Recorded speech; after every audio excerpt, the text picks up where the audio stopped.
Hello and welcome to episode 2 of Super Metroid Speed Run tutorials. It's been a while since I've done a video on this. I didn't know if there was going to be demand for it.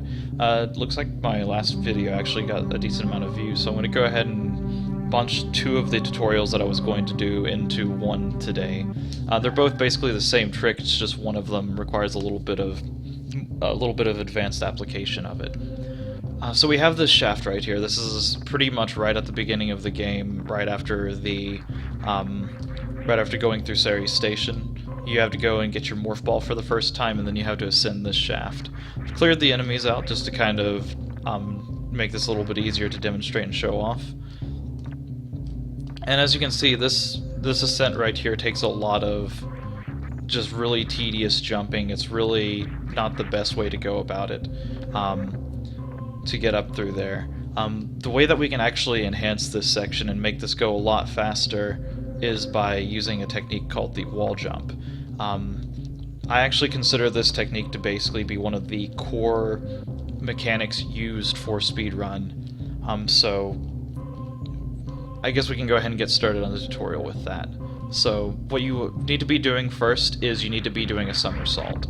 If you're doing a standard jump as so, you will not be able to wall jump. You just will not be able to get any sort of momentum off the walls. It's not very helpful. So you need to be doing a somersault, and you basically have to have yourself planted against the wall.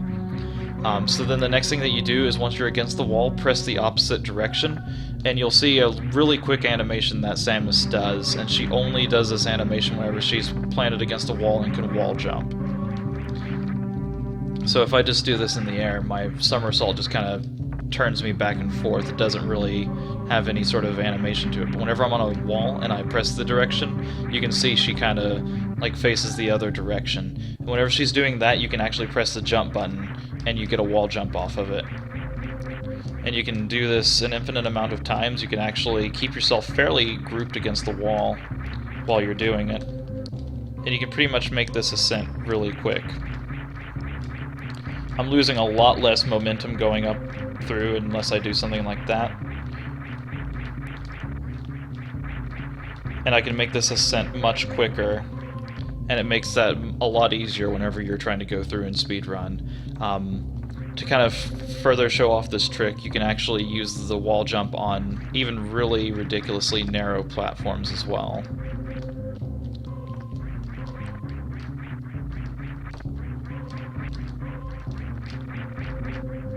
So to kind of show an advanced application of the wall jump, there's a trick as you're going to get the morph ball bombs called the escape from Alcatraz.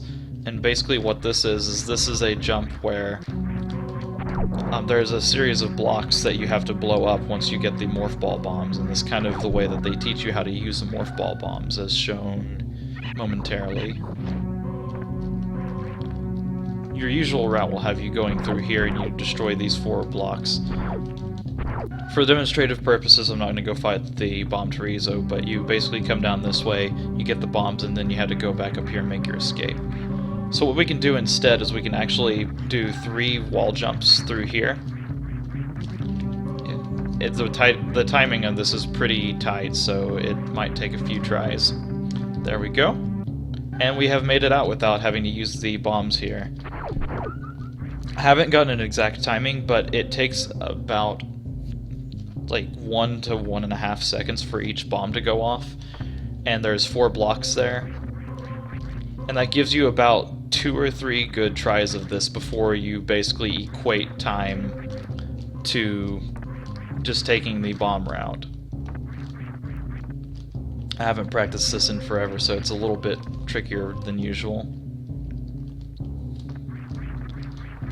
So basically what you're doing is you're placing a wall jump on this wall, basically as low as you can possibly get it, this wall as low as you can possibly get it, and then the third jump is actually going to take place on this right side wall here. And the trick is you need to almost immediately turn into a morph ball bomb in order to preserve your upward momentum while at the same time clearing the gap. It's a very tight timing and it takes really precise button pressing, but it is possible, and then you can continue this way and just continue on with the run. So that's 2 tutorials packed into one. We learned how to do a wall jump, and then we learned how to apply that wall jump really early on in the speed run to go ahead and save ourselves a decent amount of time. Alright, thank you very much, and happy hunting.